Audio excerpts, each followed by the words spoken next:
നമസ്കാരം. Meet the leaders പ്രോഗ്രാമിലേക്ക് സ്വാഗതം.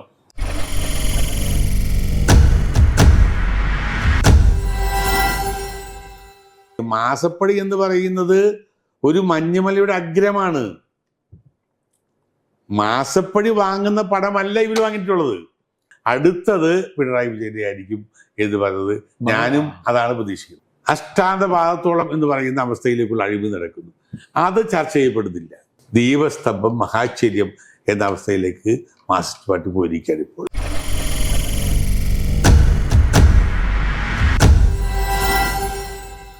കരിമണൽ കേസുമായി ബന്ധപ്പെട്ട് ഇവിടെ വലിയ വിവാദങ്ങളും ഒക്കെ ഉണ്ടായി. നമ്മൾ കേട്ടതെന്ന് പറഞ്ഞാൽ ഇതാ ഇപ്പൊ അറസ്റ്റ് ഉണ്ടാവും, ആരെ പിടിക്കുമെന്ന് അറിയില്ല. കരിമണൽ കർത്തയുടെ വീട്ടിൽ റെയ്ഡ് നടക്കുന്നു. കർത്തയുടെ ഓഫീസിലെ സിഎംആറിലുള്ള പല സ്റ്റാഫിനെയും 24 മണിക്കൂർ ചോദ്യം ചെയ്യുന്നു. അങ്ങനെ വലിയ രീതിയിൽ ഇലക്ഷൻ സമയത്ത് വന്നിട്ട് ഒറ്റ ദിവസം സ്വിച്ചിട്ട് പോലും അത് അവസാനിക്കും. അല്ല, അത് കെജ്രിവാള് ഈ മിനിയെന്നാൾ പറഞ്ഞതിലേക്കാണ് ഞാൻ പോകുന്നത്. കെജ്രിവാള് പറഞ്ഞത് 4-ാം തീയതിക്ക് ശേഷം ഇലക്ഷൻ റിസൾട്ട് വന്നതിന് ശേഷം നരേന്ദ്രമോദിയാണ് പിന്നീട് അധികാരത്തിൽ വരുന്നതെങ്കിൽ അദ്ദേഹം, കാരണം കേരളത്തിൽ നിന്ന് അദ്ദേഹത്തിന്റെ ഒന്നും കിട്ടാനില്ല, അപ്പോൾ അദ്ദേഹം പിടിക്കും ഈ കാര്യത്തെക്കുറിച്ച്. അദ്ദേഹത്തിന്റെ ഇവര് എൻഫോഴ്സ്മെന്റ് ഡയറക്ടറേറ്റ് ഒന്നും ഇറങ്ങും. ഈ കരിമണൽ ഖനനത്തെ കുറിച്ച് പറയുമ്പോൾ കരിമണൽ എന്ന് പറയുന്നത് അത് ഖനനം ചെയ്ത് അവിടെ നിന്ന് കൊണ്ടുവന്നിട്ട് അത് അരിച്ചെടുത്ത് അത് കുറെ മൂല്യമുള്ളതാക്കി മാറ്റി അത് മുഴുവൻ സാധനങ്ങളും ഇങ്ങോട്ടേക്ക് കടത്തിവിടരുത്.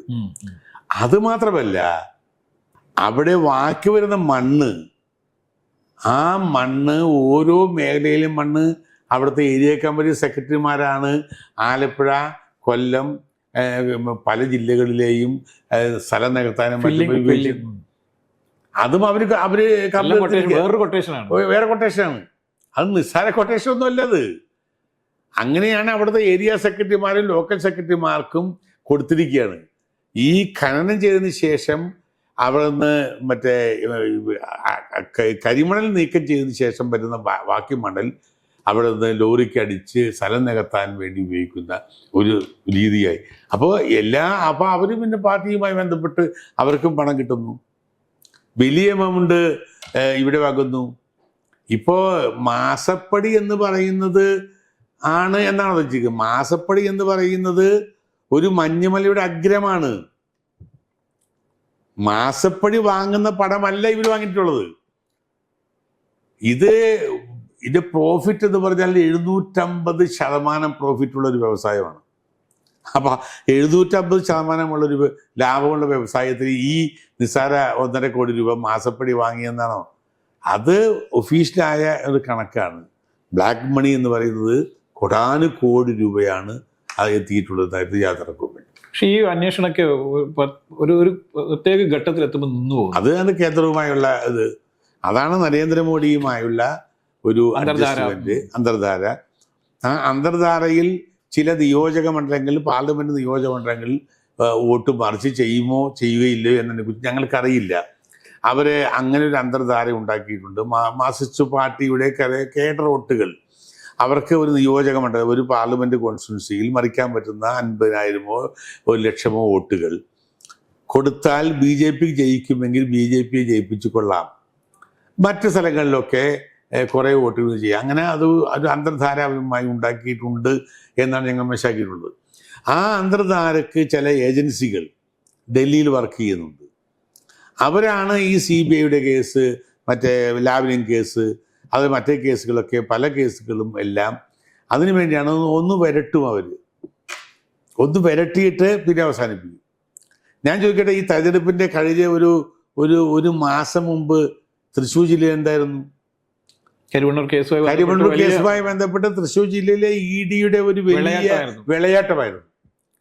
ആ വിളയാട്ടമെല്ലാം കഴിഞ്ഞതിന് ശേഷം ആണ് തെരഞ്ഞെടുപ്പ് നടക്കുന്നത്. അതിനുശേഷം ഒന്നുമില്ല. ഒരു ഘട്ടം കഴിഞ്ഞ ആ വിളയാട്ടം കഴിഞ്ഞു. അപ്പോൾ അതിൻ്റെ റിസൾട്ട് എന്താണ്? അപ്പോൾ അതിനെ കാത്തിരുന്ന് കാണേണ്ട വിഷയമാണ്. നമുക്ക് മുൻകൂട്ടി പറയാൻ കഴിയും. കാരണം വോട്ടെന്ന് പറയുന്നത് നമുക്ക് ആർക്കും പ്രവചിക്കാൻ പറ്റാത്ത കാര്യമാണ്. അതുകൊണ്ട് ഞാൻ 50,000 വോട്ട് മറിച്ച് ചെയ്ത് അല്ലെങ്കിൽ 1,00,000 വോട്ട് മറിച്ച് ചെയ്താലും അതിജീവിക്കാൻ കഴിയുമെങ്കിൽ അവർക്ക് പറയാം, ഞങ്ങൾ കണ്ടില്ലേ, മറിച്ച് ചെയ്തില്ല. പക്ഷേ പാർട്ടിയെ സംബന്ധിച്ചിടത്തോളം, CPIനെ സംബന്ധിച്ചിടത്തോളം ഓരോ ബൂത്തിലും അവർക്ക് ബേസിക്കായ വോട്ടുകളിൽ കുറവ് എത്ര ഉണ്ടായിട്ടുണ്ടതിനെ കുറിച്ച് നിസ്സാരമായി കാണാൻ കഴിയും. അതുകൊണ്ടൊരു അന്തർധാര കേരളത്തിലുണ്ട്. അന്തർധാരയിൽ ചില ശക്തികൾ പ്രവർത്തിക്കുന്നുണ്ട്. ആ അന്തർധാരയുടെ ഭാഗമായിട്ടാണ് ഈ EDയും അതുപോലെ മറ്റ് ഇന്ത്യയിലെ പല ഏജൻസികളും കേരളത്തിലെ എല്ലാ കേസുകളിലും നിയന്ത്രണം ഏർപ്പെടുത്തിയത്. അത് മനസ്സിലാക്കിക്കൊണ്ടാണ് ശ്രീ കെജ്രിവാൾ പറഞ്ഞത് അടുത്തത് പിണറായി വിജയന്റെ ആയിരിക്കും എന്ന് പറഞ്ഞത്. ഞാനും അതാണ് പ്രതീക്ഷിക്കുന്നത്. ഡൽഹിയിൽ ഒരു മദ്യനയവുമായി ബന്ധപ്പെട്ടുള്ള വലിയ കേസുമായി ബന്ധപ്പെട്ടാണ് കെജ്രിവാളും ജയിലിൽ പോയിരിക്കുന്നത്. ഏതാണ്ട് സമാനമായ ഒരു മദ്യ കേസാണ്, അഴിമതി കേസാണ് ഇപ്പൊ കേരളത്തിൽ വന്നിരിക്കുന്നത്. അപ്പം ഈ BJP വളരെ ലൈറ്റായിട്ടൊക്കെ പറയുന്നുണ്ട് കേന്ദ്ര ഏജൻസി അന്വേഷിക്കണം എന്നൊക്കെ പറയുന്നുണ്ട്. ഇവിടുത്തെ ഏജൻസി ഏതെങ്കിലും അന്വേഷിച്ച് കഴിഞ്ഞാൽ ഇതിൽ എന്തെങ്കിലും തുമ്പിലേക്ക് പോകാൻ പറ്റുമെന്ന് തോന്നുന്നുണ്ട്? ഒരിക്കലും ഇവിടുത്തെ ഏജൻസി വിജിലൻസ് ഇപ്പൊ തന്നെ ഈ പറഞ്ഞതിനെ കുറിച്ച് എന്താ ഈ പറഞ്ഞത്, ഈ എങ്ങനെയാണ് പുറത്തു വന്നതെന്ന് അന്വേഷിക്കുന്നത്. ഇല്ല, വേറൊരു തമാശയുണ്ട്. ഈ വോയിസ് പുറത്തു വന്നത്, അല്ലെങ്കിൽ ഈ അംഗങ്ങളോട് ആവശ്യപ്പെട്ട ഇതേ അദ്ദേഹം തന്നെയാണ് 10 വർഷം മുന്നേ കെ മാണിക്ക് പൈസ കൊണ്ട് കൊടുത്തു എന്ന് പറയുന്ന ആള്.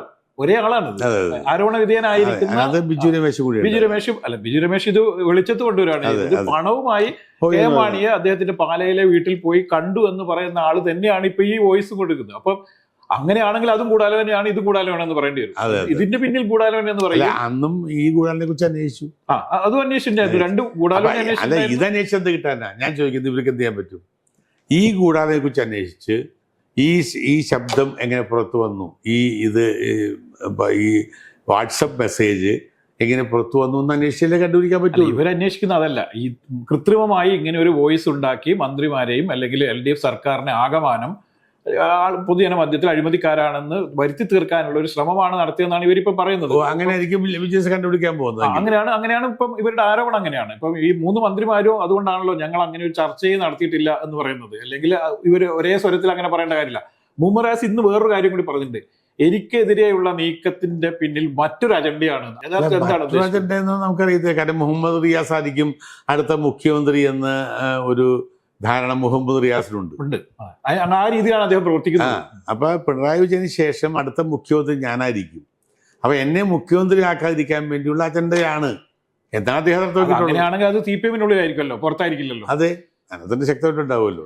യഥാർത്ഥത്തിൽ ഇത്തരത്തിൽ കുറേ വിഷയങ്ങൾ CPM-നുള്ളിൽ എന്തെങ്കിലും തരത്തിലുള്ള വിഷയങ്ങളുള്ളതായിട്ട് തോന്നിയിട്ടുണ്ടോ? CPM-ൽ ഇപ്പോഴത്തെ അവസ്ഥ വളരെ ദയനീയമാണ്. CPM-ൽ പഴയ അച്യുതാനന്ദന്റെ കാലഘട്ടം വരെ CPI-നകത്ത് CPM-ന്റെ 90 അംഗ സംസ്ഥാന കമ്മിറ്റിക്കകത്ത് വിശാലമായി ചർച്ച ചെയ്യുന്ന കാലഘട്ടമുണ്ടായിരുന്നു. ഇപ്പോൾ ചർച്ചയല്ല ചെയ്യുന്നത്. ഇപ്പോൾ നമ്മൾ കുർബാന സമയത്തൊക്കെ പാടുന്ന പോലെ വലിയ പാട്ടുകളാണ് പാടുന്നത്. എല്ലാവരും ഇങ്ങനെ അനുകൂലമായ അവതാരങ്ങൾ വാഴ്ത്തുക എന്നതിനപ്പുറത്തേക്ക് പാർട്ടിയുടെ ലൈൻ എന്താണ്, പാർട്ടിയുടെ സാമ്പത്തിക നയത്തിൽ നിന്നുണ്ടായ വ്യതിചലനം എന്താണ്, പാർട്ടിയുടെ തത്വങ്ങളിൽ നിന്നുള്ള വ്യതിയാനം എന്താണ്, ഇതൊന്നും ചർച്ച ചെയ്തിട്ടില്ല. ഇത് ഈ കഴിഞ്ഞ കുറേ കാലങ്ങളായി CPM-നകത്ത് വന്നിരിക്കുന്ന വ്യതിയാനങ്ങൾ, അതുപോലെ സമ്പന്ന മുതലാളിത്ത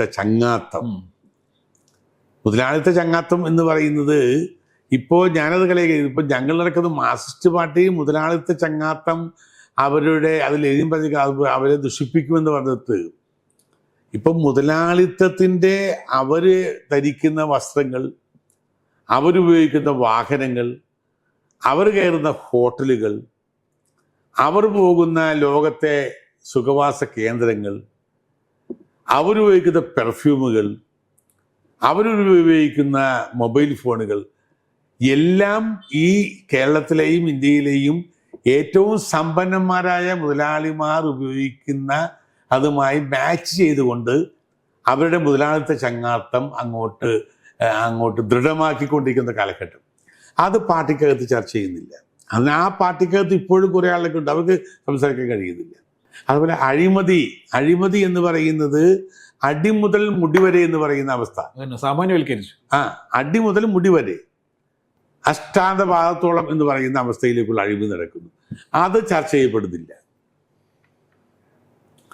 അതുപോലെ ധാരാളം സ്ത്രീ പീഡനങ്ങൾ നാട്ടിൽ നടക്കുന്നു. സ്ത്രീ പീഡനങ്ങൾ നടന്ന് എത്രയോ കൊലപാതകങ്ങൾ നടന്നിരിക്കുന്നു, എത്രയോ പേർ ആത്മഹത്യകൾ നടന്നിരിക്കുന്നു, എത്രയോ വിവാഹമോചനങ്ങൾ നടന്നിരിക്കുന്നു, സ്ത്രീ പീഡനങ്ങൾ.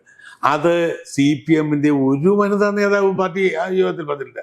അപ്പോൾ പാർട്ടി യോഗങ്ങൾ ഇന്ന് അവതാരങ്ങൾ വാഴ്ത്താൻ കഴിയുന്ന ഒരു യോഗങ്ങളായി മാറുകയും പാർട്ടിയുടെ മൂല്യച്യുതിയെക്കുറിച്ച്, ആശയവീഴ്ചയെക്കുറിച്ച്, പ്രത്യയശാസ്ത്ര പരാജയത്തെക്കുറിച്ച്, മുതലാളിത്ത കൂട്ടുകെട്ടുകളെക്കുറിച്ച് ഒന്നും ചർച്ച ചെയ്യപ്പെടാതെ എനിക്കും കിട്ടണം പണം എന്ന് പറയുന്ന പഴയ കുഞ്ചൻ നമ്പ്യാരുടെ വാക്ക് ദീപസ്തംഭം മഹാശ്ചര്യം എന്ന അവസ്ഥയിലേക്ക് മാർക്സിസ്റ്റ് പാർട്ടി പോയിരിക്കുകയാണ് ഇപ്പോൾ. CPM-ന് എല്ലാ കാലത്തും ഇത്തരത്തിലുള്ള അപജയങ്ങൾ ഉണ്ടാകുന്ന സമയത്ത് മുന്നണിയിലെ ഒരു പ്രധാനപ്പെട്ട കക്ഷി എന്ന നിലയിൽ CPI ഒരു തിരുത്തൽ ശക്തിയായിട്ട് സാധാരണ രംഗത്ത് വരാറുണ്ട്. ഇത്തരത്തിലുള്ള അഴിമതി ആയാലും മറ്റു വിഷയങ്ങളിലൊക്കെ ആയാലും നയപരമായ വ്യതിയാനങ്ങളൊക്കെ ഉണ്ടാകുന്ന സമയത്ത് VS അച്യുതാനന്ദന്റെ കാലത്ത് VS അച്യുതാനന്ദനും ഒപ്പം CPI-യും ചേർന്നുകൊണ്ട് ചില തിരുത്തൽ ശക്തിയായി മാറാറുണ്ടായിരുന്നു. CPI-യുടെ ഇപ്പോഴത്തെ ഒരു അവസ്ഥ എന്താണ്? അല്ല, പണ്ട് അത് up to Veliyam Bhargavan, CK Chandrappan, അത് കഴിഞ്ഞ ആ പാർട്ടി ഈ പറഞ്ഞ അവസരവാദ രാഷ്ട്രീയക്കാരെയും മാറി. ഇപ്പോൾ വന്നിരിക്കുന്ന നമ്മുടെ വിനോദ വിഷയം പോലും പ്രതികരിക്കും എന്ന് പറഞ്ഞിട്ട് വിനയ വിഷയം ഒന്ന് പറഞ്ഞ് അവസാനിപ്പിക്കുന്നു. അല്ല, ഇത്തരം വിഷയങ്ങളൊന്നും ഒരു വേണ്ടിയില്ല. അല്ല, പറഞ്ഞ് അവസാനിപ്പിക്കുന്നതിനപ്പുറത്തേക്ക് ആ വിഷയത്തെക്കുറിച്ച് CK ചന്ദ്രപ്പനോ വെളിയം ഭാർഗവനോ അതിനു മുമ്പ് CPI നേതാക്കന്മാരും എടുത്തിരിക്കുന്ന നിലപാടിലേക്ക് ആ പാർട്ടി പോയിട്ടില്ല. അതാ പറഞ്ഞത്, ദീപസ്തംഭം മഹാശ്ചര്യം എന്ന് പറയുന്ന ഒരു ലൈനിലേക്ക് കമ്മ്യൂണിസ്റ്റ് പാർട്ടികൾ എത്തിയിരിക്കുന്നു. കേരളത്തിലെ കമ്മ്യൂണിസ്റ്റ് പാർട്ടികളുടെ അപജയമാണ് അത് സൂചിപ്പിക്കുന്നത്. ഇപ്പൊ അവര് CPI-ന്റെ ഇപ്പൊ ആകെയുള്ള ഒരു ബേജാർ എന്ന് പറയുന്നത് ഒഴിവ് രാജ്യസഭാ സീറ്റ് കിട്ടാതെ വരുമോ, മാണിയുടെ പാർട്ടിക്ക് പോവോ എന്നൊക്കെയുള്ള അവർക്ക് തിരുവനന്തപുരം, തൃശ്ശൂർ പാർലമെന്റ് അവരിൽ നിന്ന് കൈവിട്ട് പോകുമോ? ഇപ്പൊ തിരുവനന്തപുരത്ത് അവർ 3-ാം സ്ഥാനത്ത് പോകും, തൃശ്ശൂർ 3-ാം സ്ഥാനത്ത് പോകുമോ എന്തൊരു ഭയം. അപ്പൊ അതുകൊണ്ട് മാർക്സിസ്റ്റ് പാർട്ടിയെ പണക്കണം, മനസ്സിലായില്ലേ? അതാണ് അവരുടെ ഒരു അവസ്ഥയിലേക്ക് നിൽക്കുന്നത്. ഈ തെരഞ്ഞെടുപ്പിന് തദ്ദേശ തെരഞ്ഞെടുപ്പ് എന്ന് പറഞ്ഞാൽ 1.5 വർഷമേ ഉള്ളൂ. നിയമസഭ അസംബ്ലി ഇലക്ഷൻ ആണെങ്കിൽ 2 വർഷമേ ഉള്ളൂ. യഥാർത്ഥത്തിൽ കോൺഗ്രസ് അല്ലെങ്കിൽ UDF ആകമാനം ഉണർന്ന് എഴുന്നേൽക്കേണ്ട ഒരു കാലഘട്ടം കൂടിയാണിത്. കാരണം ഈ റിസൾട്ട് വരുന്നതോടുകൂടി എന്തായാലും UDF-ന് മേൽക്കൈ ഉണ്ടാവുന്ന ഉറപ്പാണ്. അന്ന് തൊട്ടുള്ള അങ്ങോട്ടേക്കുള്ള പ്രവർത്തനങ്ങൾ ഇപ്പം കൃത്യമായി പോകണം. ഇപ്പം നമുക്കറിയാം പല സ്ഥലങ്ങളിലും സ്ഥാനാർത്ഥി നിർണ്ണയം പോലെ ഏറ്റവും അവസാനമൊക്കെ വരികയും പല രീതിയിലുള്ള പ്രശ്നങ്ങളൊക്കെ ഉണ്ടാകുന്നത് കൊണ്ട് കഴിഞ്ഞ പ്രാവശ്യം കുറേ സീറ്റുകൾ നഷ്ടപ്പെട്ടിട്ടുണ്ട്. ഇപ്പം കൃത്യമായി എന്തുകൊണ്ടാണ് ഓരോ സ്ഥാനാർത്ഥിയെയും നേരത്തെ തന്നെ കണ്ടെത്താനും അവർക്ക് അവിടെ പ്രവർത്തിക്കാനൊക്കെയുള്ള ഒരു സാഹചര്യം ഒരുക്കാൻ പറ്റാത്ത പോകുന്നത്? അത് കഴിഞ്ഞതിൻ്റെ മുമ്പത്തെ പ്രാവശ്യം ഞങ്ങൾ ഹോംവർക്ക് ചെയ്തു, ഞങ്ങൾ നന്നായി പ്രവർത്തിച്ചു, നല്ല പെർഫോമൻസ് ഉണ്ടായത്. കഴിഞ്ഞ വർഷം പറ്റിപ്പോയത് ഈ പറഞ്ഞ 19 സീറ്റ് കിട്ടിയപ്പോൾ എല്ലാവരും അങ്ങ് തുള്ളി, അതിൻ്റെ ഒരു ആവേശത്തിലായിപ്പോയി. അതുകൊണ്ട് ആരെയും നിർത്തിയാൽ എവിടെയും ജയിക്കും എന്ന ഭാവം വന്നു. അതുകൊണ്ട് ബൂത്തുകളിലോ വാർഡുകളിൽ നിന്നും വന്ന പേരുകളൊന്നും ആരും മൈൻഡ് ചെയ്തില്ല. മുകളിലിരുന്ന ആളുകൾ തീരുമാനിച്ചു, മുകളിലിരുന്ന് കോഴികൾ വെച്ചു, സംഘടനാ സംവിധാനത്തെക്കുറിച്ച് നോക്കിയില്ല. അതുകൊണ്ട് ഉണ്ടായ ഒരു പരാജയമാണ്. പക്ഷെ അത് വളരെ ഗൗരവമായി ഞങ്ങൾ കഴിഞ്ഞ 4-ാം തീയതി യോഗം കൂടുകയും നമ്മൾ പാർലമെന്റ് തെരഞ്ഞെടുപ്പ് റിസൾട്ട് എന്തുമായിക്കൊള്ളട്ടെ ഓരോ ബൂത്തുകളുടെയും വോട്ടുകളെക്കുറിച്ച് പഠിക്കുകയും സംഘടനാ സംവിധാനം ശക്തമാക്കുകയും ലോക്കൽ ബോഡിയുടെയും വരാൻ വന്ന നിയമസഭാ തെരഞ്ഞെടുപ്പിൻ്റെയും ലക്ഷ്യം വെച്ചുകൊണ്ടുള്ള സംഘടനാ പ്രവർത്തനത്തിന് ശക്തമായ നടപടി എടുക്കണം എന്ന് പറഞ്ഞുകൊണ്ടാണ് പിരിഞ്ഞിട്ടുള്ളത്. ഈ പാർലമെന്റ് തെരഞ്ഞെടുപ്പ് റിസൾട്ടിന് ശേഷം തീർച്ചയായിട്ടും വളരെ ഗൗരവമായി നമ്മൾ 26 എന്ന് പറയുന്ന വിഷൻ 26 എന്ന് പറയുന്ന ഒരു ദൗത്യവുമായി മുന്നോട്ട് പോവുകയും നല്ല ഒരു റിസൾട്ട് ഉണ്ടാക്കുന്ന പ്രവർത്തനത്തിന് നേതൃത്വം കൊടുക്കുകയും ചെയ്യുമെന്ന ഒരു ശുഭാപ്തി വിശ്വാസമാണ് എനിക്കുള്ളത്. ഇപ്പോൾ നമ്മൾ കുറച്ചു കാലമായിട്ട് നമ്മളെ ക്യാമ്പസുകളിലെല്ലാം ശരിക്കും പറഞ്ഞ SFI പ്രസ്ഥാനത്തിൻ്റെയും മറ്റൊരു ഭാഗത്ത് ഈ കാവ്യവൽക്കരണമൊക്കെ നടക്കും. ഗവർണർ അടക്കം ഏർപ്പെട്ടുകൊണ്ട് AVP-കാരെയൊക്കെ സെനറ്റിലേക്കൊക്കെ ചേർക്കുന്ന ഒരു അവസ്ഥയൊക്കെ ഉണ്ടാകുന്നു. ഇതിനെതിരെ അതിശക്തമായ പ്രതികരണമായി വരേണ്ട ഈ KSU പലപ്പോഴും ഇപ്പം ഇന്നലെ കഴിഞ്ഞ ദിവസം ഉണ്ടായ നെടുമങ്ങാടൊക്കെ ഉണ്ടായ പോലെയുള്ള ചില പ്രശ്നങ്ങളിൽ പെട്ട് വല്ലാത്ത രീതിയിൽ ആളുകളുടെ അവകാശരാകുന്ന ഒരു അവസ്ഥയൊക്കെ കാണുന്നുണ്ട്. ഇതിനെങ്ങനെയാണ് നോക്കി കാണുന്നത്? പക്ഷേ ഈ പറഞ്ഞ BJP-യുടെയും SFI-യുടെയും ഈ ക്യാമ്പസിനകത്ത് നടന്നുകൊണ്ടിരിക്കുന്നതായ അവരെ കുറേ ഒരു അഗ്രസീവായ നിലപാട്, ആ നിലപാട് വിദ്യാർത്ഥി തിരഞ്ഞെടുപ്പ് കഴിഞ്ഞ തെരഞ്ഞെടുപ്പിൽ കേരളത്തിലെ പല യൂണിവേഴ്സിറ്റികളും KSU തിരിച്ചു വിളിച്ചു, പല കോളേജുകൾ തിരിച്ചു. അതിൽ അക്കാര്യത്തിൽ KSUവിൻ്റെ നിലപാട് വിദ്യാർത്ഥികൾ അക്സെപ്റ്റ് ചെയ്യുന്ന അവസ്ഥ ഉണ്ടായി.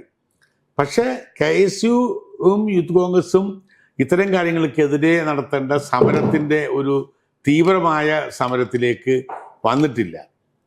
അതിനകത്ത് അത് കൂടുതൽ ശ്രദ്ധിക്കേണ്ട ഒരു സമയമായിരിക്കുന്നു എന്നാണ്. പണ്ട് കാലത്ത് സമൂഹത്തിലുണ്ടാകുന്ന ഇത്തരം കാര്യങ്ങളെക്കുറിച്ച്, ക്യാമ്പസിലുണ്ടാകുന്ന ഇത്തരം കാര്യങ്ങളെക്കുറിച്ച് അതിശക്തമായി പ്രതികരിക്കുന്ന സ്ഥലങ്ങളായിരുന്നു ഇതൊക്കെ. തീർച്ചയായിട്ടും ഇനി അതിനെ കൂടി അത്തരത്തിൽ ചിന്തിപ്പിക്കുന്ന ഒരു രാഷ്ട്രീയ സാഹചര്യത്തിലേക്ക് വരും. കാരണം ഇപ്പോൾ SFIക്കും ABVPക്കും ക്യാമ്പസുകൾ ഉണ്ടായിരിക്കുന്ന തിരിച്ചടി നിസ്സാരമായി കാണാൻ കഴിയില്ല. ഇപ്പൊ SFIന്ന് നമുക്കറിയാം പല സ്ഥലങ്ങളിൽ SFIന്റെ സംസ്ഥാന സെക്രട്ടറി പോലും ഏതാണ്ട് 10-20 കേസിലൊക്കെ പ്രതിയാണ്, പിടികിട്ടാപ്പുള്ളിയൊക്കെയാണ്. അപ്പൊ അത്തരത്തിൽ വലിയ ക്രിമിനൽ വൽക്കരിച്ചു പോവുകയും അതുപോലെ തന്നെ ക്യാമ്പസുകളിലൊക്കെ ഒരുപാട് ദുഷ്പ്രവണതകളൊക്കെ കൊണ്ടുവരികയൊക്കെ ചെയ്യുന്ന സമയത്ത് കുട്ടികൾക്ക് സ്വാഭാവികമായിട്ടും ആ പ്രസ്ഥാനത്തോട് വലിയ അകൽച്ച ഉണ്ടായിട്ട്. ഇപ്പൊ എന്റെയൊക്കെ ചെറുപ്പകാലത്ത് KSU ആയിരുന്നു ഏറ്റവും വലിയ സംഘടന. ഏത് ക്യാമ്പസിലായാലും KSU ആയിരുന്നു. പിന്നെ ഘട്ടം ഘട്ടമായിട്ട് ഇവർ തിരിച്ചു പിടിക്കുമായിരുന്നു ആ സംഭവം. അത് പക്ഷെ ഇപ്പം കുറച്ചു കാലമായിട്ട് അത് KSUവിന് കുറച്ചും കൂടെ നല്ല രീതിയിലുള്ള സ്വീകാര്യത വന്നുകൊണ്ടിരിക്കുന്ന സമയത്താണ് DJ പാർട്ടി പോലുള്ള പരിപാടികളൊക്കെ സംഘടിപ്പിക്കുകയും പരസ്പരം എനിക്കറിയില്ല, അതിനെക്കുറിച്ച് അറിയില്ല. അങ്ങനെ നടത്തിയിട്ടുണ്ടെങ്കിൽ അത് പിള്ളേരുടെ ഒരു ധിക്കാരം എന്നേ പറയാൻ കഴിയത്തുള്ളൂ. അങ്ങനെ DJ പാർട്ടി ഒന്നും KSUവിന്റെ പരിപാടികൾ നടത്താൻ കഴിയില്ല. അത് നടത്തുന്നത് ശരിയുമല്ല. അത് ഏത് ന്യൂ ജെൻ എന്ന് പറഞ്ഞാലും DJ നടത്തിയാലാണോ ന്യൂ ജെൻ ആവുകയുള്ളൂ? അത് ചെറിയ അവിടെയൊക്കെ മൗഢ്യമായ സങ്കല്പങ്ങളാണ് എന്നാണ് എനിക്ക് പറയാനുള്ളത്. പക്ഷേ ഇത് ക്യാമ്പസുകളുടെ പൊളിറ്റിക്സിനകത്ത് SFIയുടെയും ABVPയുടെയും അട്രോസിറ്റീസ്, അതിന് റിയാക്ഷൻ ഉണ്ടാകും. ആ റിയാക്ഷനാണ് ഇപ്പോൾ കണ്ടുകൊണ്ടിരിക്കുന്നത്. ആ റിയാക്ഷൻ അനുസരിച്ച് KSUവിൻ്റെ ഒരു വഴിത്താര വെട്ടി തുറന്നാൽ തീർച്ചയായിട്ടും പഴയകാല പ്രതാപത്തിലേക്ക് തിരിച്ചു വരാൻ കഴിയും. KSU ഒരു ഭാഗത്തൊക്കെ നിൽക്കുന്ന സമയത്ത് തന്നെ നമ്മൾ ഈ യൂത്ത് കോൺഗ്രസ്സിൽ കൃത്യമായൊരു ഇലക്ഷൻ പ്രോസസ്സിങ് നടന്നു. അതിൽ ഒരുപാട് വിവാദങ്ങളൊക്കെ ഉണ്ടായെങ്കിൽ പോലും ഇലക്ഷൻ എന്നുള്ള സംഭവം നമുക്ക് ജനാധിപത്യ രീതിയിലുള്ള ഒരു ഇലക്ഷൻ നടക്കുന്നു. അതിൽ തിരഞ്ഞെടുക്കപ്പെട്ട ഭാരവാഹികൾ സ്ഥാനം ഏറ്റെടുക്കുന്നു. അതിൻ്റെ ഒരു കരുത്ത് ഇപ്പോൾ യഥാർത്ഥത്തിൽ യൂത്ത് കോൺഗ്രസ്സിന് വന്നിട്ടുണ്ട്. പഴയ യൂത്ത് കോൺഗ്രസിൻ്റെ ഒരു പ്രതാപത്തിലേക്ക് യൂത്ത് കോൺഗ്രസ് വന്നിട്ടുണ്ട്. എന്തുകൊണ്ടാണ് കോൺഗ്രസ്സിൽ അങ്ങനെ ഒരു പ്രോസസ്സിങ്ങിലേക്ക് പോകാൻ പറ്റാത്തത്? അല്ല, കോൺഗ്രസ്സിന് ഇപ്പോൾ തെരഞ്ഞെടുപ്പ് കുറേ ആളുകൾ ഭയക്കുന്നു. നമ്മുടെ ആളുകൾ തന്നെ തെരഞ്ഞെടുപ്പ് നടത്തിയാൽ കോൺഗ്രസ് ദുർബലമാകുമോ എന്നൊരു പേടി. ഇല്ലല്ലോ, ദേശീയ തലത്തിലെ ഇലക്ഷൻ നടന്നപ്പോൾ കോൺഗ്രസ് കുറച്ചുകൂടി ശക്തിപ്പെടുന്നില്ല, നമ്മൾ കണ്ടത്. ശക്തിപ്പെടുന്നതാണ് കണ്ടത്. കേരളത്തിലും അത് വേണമെന്നാണ് എൻ്റെയൊക്കെ വ്യക്തിപരമായ അഭിപ്രായം. തെരഞ്ഞെടുപ്പ് നടത്തി ബൂത്ത് തല തെരഞ്ഞെടുപ്പ് നടത്തി. ഇപ്പം ഞാൻ തെരഞ്ഞെടുപ്പ് നടന്നുകൊണ്ട് KPCC മെമ്പറായി എലക്ട് ചെയ്ത് പാർട്ടി നേതൃസ്ഥാനത്തേക്ക് വന്ന ഒരാളാണ്. തെരഞ്ഞെടുപ്പ് നടന്നില്ലായിരുന്നെങ്കിൽ വരുമോ എന്ന് ചിന്തിക്കാൻ പറ്റത്തില്ല. അപ്പോൾ തെരഞ്ഞെടുപ്പ് നടത്തി പുതിയ ആളുകൾക്ക് വരാനുള്ള ഒരു അവസരം ഉണ്ടാക്കി കൊടുക്കണം എന്ന നിർബന്ധ ബുദ്ധിയുള്ള ഒരാളാണ് ഞാൻ. അതിനുള്ള ഒരു വഴിത്താര ഇപ്പോൾ രാഹുൽ ഗാന്ധി ഉണ്ടാക്കിയിട്ടുണ്ട്. അത് തീർച്ചയായിട്ടും അതിനുള്ള അവസരം ഉണ്ടാകുമെന്ന് തന്നെയാണ് എൻ്റെ ഒരു വിശ്വാസം. ഇപ്പോൾ ഈ പാർലമെന്റ് തെരഞ്ഞെടുപ്പിൻ്റെ റിസൾട്ട് വരുന്ന 4-ാം തീയതിക്ക് ശേഷം കോൺഗ്രസിൽ വലിയ സമൂലമായ ഒരു അഴിച്ചുപണി ഉണ്ടാവും എന്നുള്ള രീതിയിലുള്ള ചില വാർത്തകളൊക്കെ വന്നിട്ടുണ്ടായിരുന്നു, നമ്മൾ ശ്രദ്ധയപ്പെട്ടിട്ടുണ്ടാവും. ഇപ്പോൾ ഉള്ള നേതൃത്വത്തിന് ഇനി തുടരാൻ പറ്റാത്തതിലൊരു സാഹചര്യം ഉണ്ടോ? അല്ല, അങ്ങനെയല്ലേ. ഇപ്പോൾ കോൺഗ്രസിന്റെ ഇപ്പോൾ 3 വർഷം ആവുന്ന ഭാരമായിരുന്നു. 3 വർഷമായോ? ആവാൻ പോവാണ് ഈ ജൂണിലേക്ക്. 5 വർഷമാണല്ലോ കാലാവധി. അതിന് മുമ്പ് അതിനെക്കുറിച്ചൊരു വ്യക്തത പറയാൻ ഞാനായിട്ടില്ല. എന്താണ് മാറ്റം ഉണ്ടാകുമോ എന്നതിനെ കുറിച്ചൊന്നും. അത് ഹൈക്കമാൻഡ് കേരളത്തിൻ്റെ സാഹചര്യത്തെ പഠിച്ചുകൊണ്ടെടുക്കേണ്ട തീരുമാനമാണ്. അതേക്കുറിച്ച് അതേ പറയാനുള്ളൂ. ഇപ്പോൾ കഴിഞ്ഞ പ്രാവശ്യം വൈപ്പിലിന് സ്ഥാനാർത്ഥിയാവും എന്നുള്ള ഒരു വലിയ ഇതുണ്ടായിരുന്നു താങ്കൾ. പക്ഷേ അവസാന ഘട്ടത്തിൽ അവിടെ തീർത്തും ആ പ്രദേശത്ത് ഒരു ബന്ധമില്ലാത്ത ഒരാൾ സ്ഥാനാർത്ഥിയായി. യഥാർത്ഥത്തിൽ അത് അവിടെ ഒരു പരാജയത്തിന് കാരണമായിട്ടൊക്കെ പിന്നീട് വലിയ രീതിയിലുള്ള ചർച്ചകളൊക്കെ വന്നു. താങ്കൾ അടുത്ത പ്രാവശ്യം മത്സരിക്കുമോ?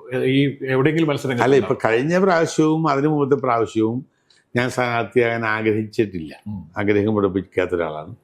പക്ഷേ ഇത് അടുത്ത ഈ വരാൻ പോകുന്ന നിയമസഭയിൽ എനിക്ക് ജയിക്കാൻ കഴിയും എന്നൊരു വിശ്വാസം ഉള്ള ഒരാളാണ് ഞാൻ. പാർട്ടി സീറ്റ് തന്നാൽ മത്സരിക്കും തീർച്ചയായിട്ടും. ഈ കഴിഞ്ഞ പാർലമെൻറ്റ് തെരഞ്ഞെടുപ്പിൽ ഞാൻ നല്ലൊരു വർക്ക് ആലപ്പുഴ പാർലമെൻറ്റ് മണ്ഡലത്തിൽ 1.5 വർഷം ആയി അവിടുത്തെ പാർട്ടി കരുപിടിപ്പിച്ചുകൊണ്ടും 35 ദിവസം അവിടെ താമസിച്ചുകൊണ്ട് ഇലക്ഷൻ വർക്ക് നടത്തി നല്ലൊരു ട്രാക്കിലേക്ക് അവിടെ പാർട്ടിയെ കൊണ്ടുവന്ന ഒരു ഇതാണ്.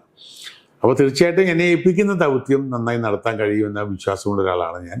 അതിനെ പാർട്ടി തീരുമാനിച്ചാൽ പാർട്ടി തീരുമാനത്തിനപ്പുറത്തേക്ക് ഒരു കഴിയില്ല. അതെ, എങ്കിൽ പോലും പലരും സീറ്റ് സംഘടിപ്പിക്കുന്നത് പല ക്രൈറ്റീരിയ വെച്ചാണ്. അത് ഗ്രൂപ്പ് അടിസ്ഥാനത്തിലുണ്ട്, അല്ലാത്തതുണ്ട്, പലരുമായിട്ടുള്ള ബന്ധത്തിന്റെ പേരിലൊക്കെ ഉണ്ട്.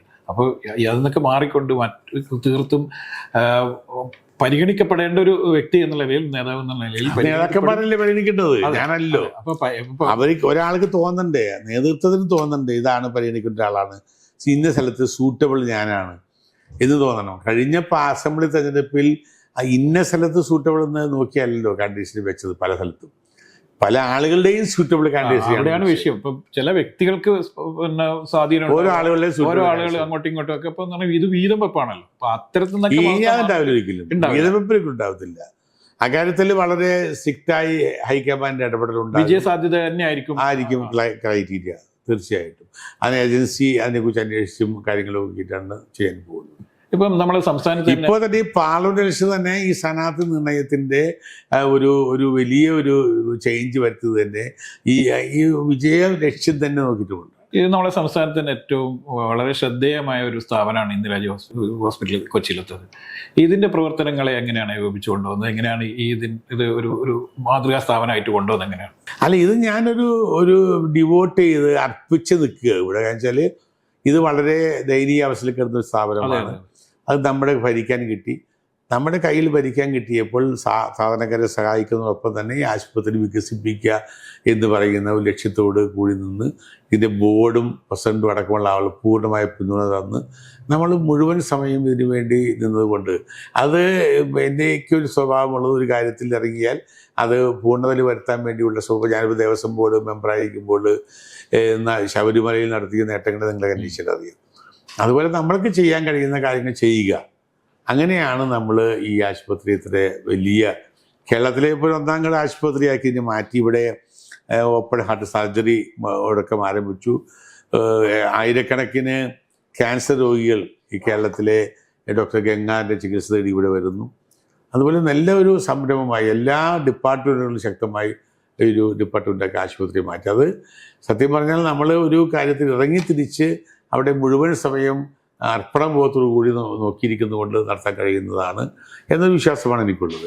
അത് ഞാനെന്നല്ല, ആരും ആ കാര്യത്തിൽ ഇറങ്ങി തിരിച്ചാൽ അത് വിജയത്തിലേക്ക് എത്തിക്കാൻ കഴിയും. പല കാര്യങ്ങളും എക്സാമ്പിൾ അങ്ങനെയാണ് നമുക്കുള്ളത്. ഇപ്പോൾ ഈ ഗ്രൗണ്ട് ലെവലിൽ കോൺഗ്രസിൻ്റെ ഒരു ശക്തി എങ്ങനെയാണ്? ഇപ്പോഴത്തെ ഒരു അവസ്ഥ എങ്ങനെയാണ്? ഈ ഇലക്ഷനിൽ വളരെ സജീവമായി നിന്നുകൊണ്ട് ചോദിക്കുകയാണ്. അല്ല, ഗ്രൗണ്ട് ലെവലിൽ കോൺഗ്രസിൻ്റെ ശക്തി മാത്രമല്ല, ശക്തിയല്ല, ഈ പ്രവർത്തകരുടെ എണ്ണം കോൺഗ്രസിൻ്റെ ഇതിനേക്കാളും CPM കുറഞ്ഞിരിക്കുക. രാഷ്ട്രീയ പാർട്ടിയിലേക്ക് പുതിയ ജനറേഷൻ വരുന്നില്ല. പുതിയ ജനറേഷൻ ഇവിടെ ഇല്ല. അതാണ് രാഷ്ട്രീയ പാർട്ടിയുടെ പ്രവർത്തനം നടത്തുന്നത് CPM-ന്റെ ആയാലും കോൺഗ്രസിൻ്റെ ആണെങ്കിലും BJP-യുടെ ആണെങ്കിലും അത് കഴിഞ്ഞ കുറേ 10, 30, 40 വർഷമായി പ്രവർത്തിച്ചിരുന്ന ആളുകളല്ലാതെ പുതിയ ജനറേഷൻ വരുന്നില്ല. അപ്പോൾ ശക്തി കുറഞ്ഞിട്ട് ശക്തി കൂടിയിട്ടില്ല. അതാണ് ശരിക്കും പറഞ്ഞത്. ഒരു രാഷ്ട്രീയ പാർട്ടിയുടെയും ശക്തി കൂടിയിട്ടില്ല. അത് കാലഘട്ടത്തിൻ്റെ ഒരു സംഭവമായിരിക്കാം. അതാണ് അവസ്ഥ ഉണ്ടായത്. എങ്കിലും പാർട്ടി ഞാൻ ചോദിക്കട്ടെ, പണ്ട് മാർക്സിസ്റ്റ് പാർട്ടിയൊക്കെ ഓരോ ബൂത്തിൽ 10ഉം 100ഉം പ്രവർത്തകരൊക്കെ ഉണ്ടാകുന്ന സ്ഥാനത്ത് അവരും വളരെ ദയനീയമായിട്ട് അവസ്ഥയായിട്ടാണ് കാണാൻ കഴിഞ്ഞത്. അതുപോലെ തന്നെ എല്ലാ രാഷ്ട്രീയ പാർട്ടിയുടെയും പ്രവർത്തകരിൽ കുറേ അവർ നിസ്സംഗത ഉണ്ടായിട്ടുണ്ട്. അത് കോൺഗ്രസിൻ്റെ മാത്രമല്ല, എല്ലാ രാഷ്ട്രീയ പാർട്ടിയുടെയും ഉണ്ടായിട്ടുണ്ട്. അത് കാലഘട്ടത്തിൻ്റെ ഇന്നത്തെ ഈ സമൂഹത്തിലുണ്ടായ ഒരു വലിയ മാറ്റമായിരിക്കാം. തീവ്ര രാഷ്ട്രീയത്തിൻ്റെ പ്രസക്തി ഇന്ന് കുറഞ്ഞിട്ടുണ്ട് എന്നാണ് എനിക്ക് തോന്നിയിട്ടുള്ളത്. ഓക്കെ, ഇത്രയും തിരക്കിനിടയിൽ നമ്മുടെ സഹകരിച്ചിരുന്നു. Thank you.